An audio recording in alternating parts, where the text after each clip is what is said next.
Hello, welcome back once again to Hypixel Geographic. Today we'll be looking at the rare creature known as a spice. Not the girl kind, not the kind that sits on your kitchen table, but the vicious animal. Now, before we begin, some of you were saying in the last episode that my Australian accent wasn't there. And to that I have to say, fuck you. Now back to what matters, I'll be handing you over to our resident scientist, who will tell us more about this creature.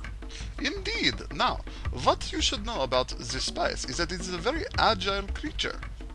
Here we can see it leaping from tall buildings. It grapples onto the side of structures as it moves and maneuvers.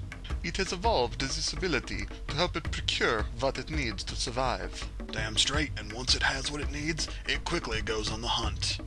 Here we see a young noob that has spotted the spice in his perch. Fearing his imminent demise, he begins to run. But the spice is quick on his tail, and the poor bastard doesn't even stand a chance. The spice is one of the most vicious creatures we've ever documented. Though this noob is weak and not worth much, the spice is quick to put it out of its misery.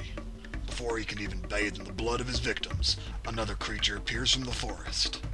This poor creature quickly realizes he's outmatched and makes an attempt to flee.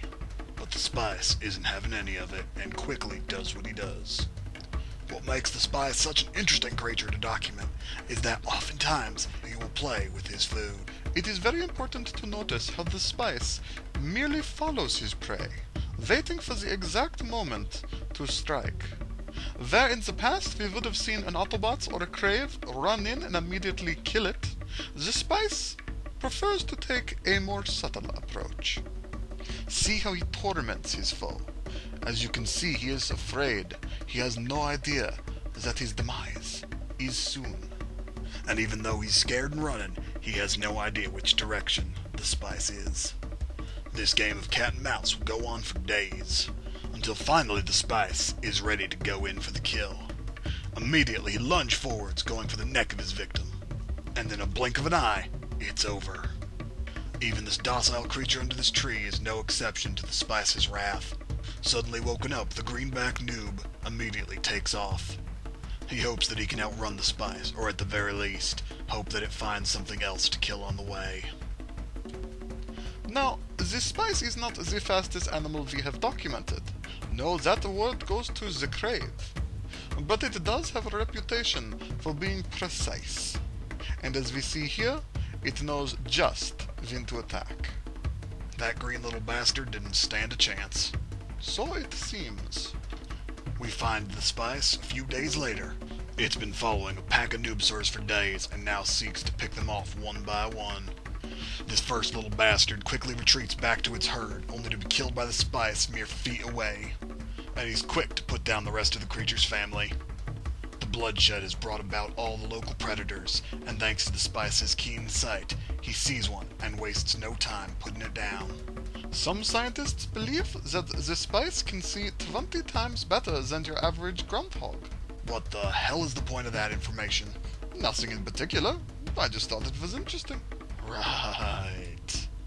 Anyway, back at things that matter, we see the spice has found another victim. Once again, we can see that the spice employs a very stealthy tactic. He will remain out of sight until he chooses to reveal himself. Until then, he will continue to torment his prey. You can see the fear in his eyes. Watch as he panics, looking left and right. It is only once the spice has revealed himself that the creature runs for its life. And as we've seen time and time again, this is just a pointless effort. The spice will always get his kill. And finally, here we see the spice. It has killed everyone in its natural habitat, save for one. By this point, the spice has enough adrenaline running through its veins to power a small car. So consumed with blood that even though his prey has fallen off a cliff, he leaps after it to make sure it's done. And with the spice fallen off a cliff, that will do it for today. Please click like and subscribe if you'd like more videos, and thanks for watching. The fuck? Professor, are you doing my outro? What? Me? No, never. God damn it, hold still so I can kick your ass.